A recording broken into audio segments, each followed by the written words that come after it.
Hello everyone, I am doctor Neha Gupta from Mediworld fertility. आज हम बात करेंगे मिसकैरेज के बाद हम प्रेगनेंसी कैसे प्लान करें।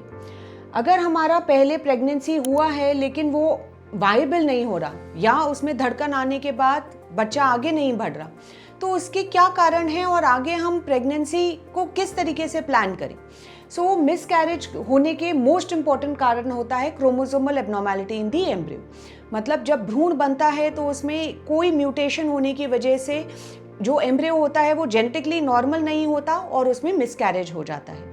ये मिसकैरेज कई बार स्पोरैडिक होते हैं, मतलब खाली उसी प्रेगनेंसी में होते हैं और आगे फ्यूचर प्रेगनेंसीज को इफेक्ट नहीं करते। कुछ मिसकैरेजेस रेकरेंट होते हैं, मतलब वो कुछ ऐसे जेनेटिक फैक्टर्स होते हैं जो फैमिलीज में रन कर रहे होते हैं, जिनकी वजह से हम जितनी बार कंसीव करते हैं उतनी बार मिसकैरेज हो जाता है।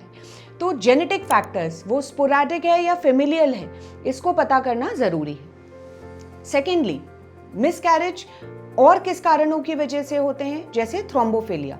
अगर माँ के ब्लड में कुछ ऐसे ब्लड क्लॉट्स बन रहे हैं जो बच्चे को ब्लड फ्लो नहीं होने दे रहे, ऐसे केस में भी हमारा बच्चा तंदुरुस्त होने के बाद भी खराब हो सकता है। एंड अगर हम इस टेस्ट को नेक्स्ट प्रेगनेंसी से पहले प्लान कर लें तो डॉक्टर आपके लिए सही ट्रीटमेंट, मेडिसिन, इंजेक्शंस एडवाइस करते हैं, जिससे कि बच्चे को ब्लड फ्लो अच्छा मिले और प्रेगनेंसी आगे ठीक चले।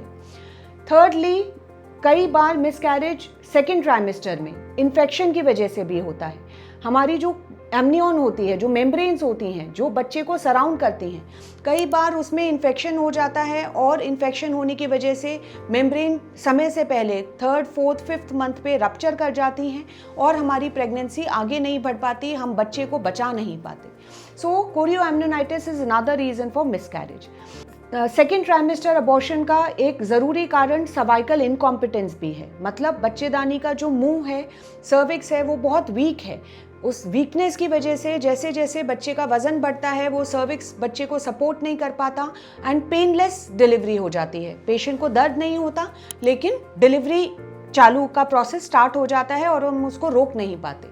ऐसे केसेस में हम पहले से सर्वाइकल एनसर्क्लाज करते हैं और कुछ मेडिसिन, रेस्ट, इसके ज़रिए आपकी प्रेगनेंसी को आगे ले जाते हैं। तो अगर आपका बच्चा मिसकैरी हुआ है, पहले आपको मिसकैरेज हुआ है और आप प्रेगनेंसी प्लान कर रहे हैं, तो आप पहले डॉक्टर से जाकर मिलें। अल्ट्रासाउंड, ब्लड टेस्ट, हस्बैंड का test, genetic test, again thrombophilia के टेस्ट, ये सारे टेस्ट कर हम बता सकते हैं कि आपका मिसकैरेज क्यों हुआ।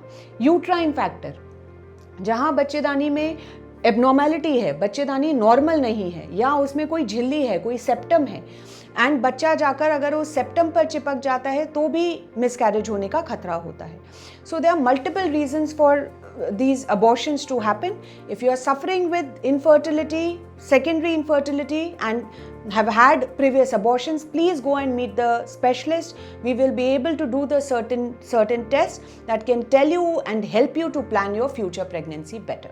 I hope you like this video, and if you have any friend, family who is suffering with miscarriage, you can ask them to see the video, share it, come and meet us, so we will be able to help them better. Thank you.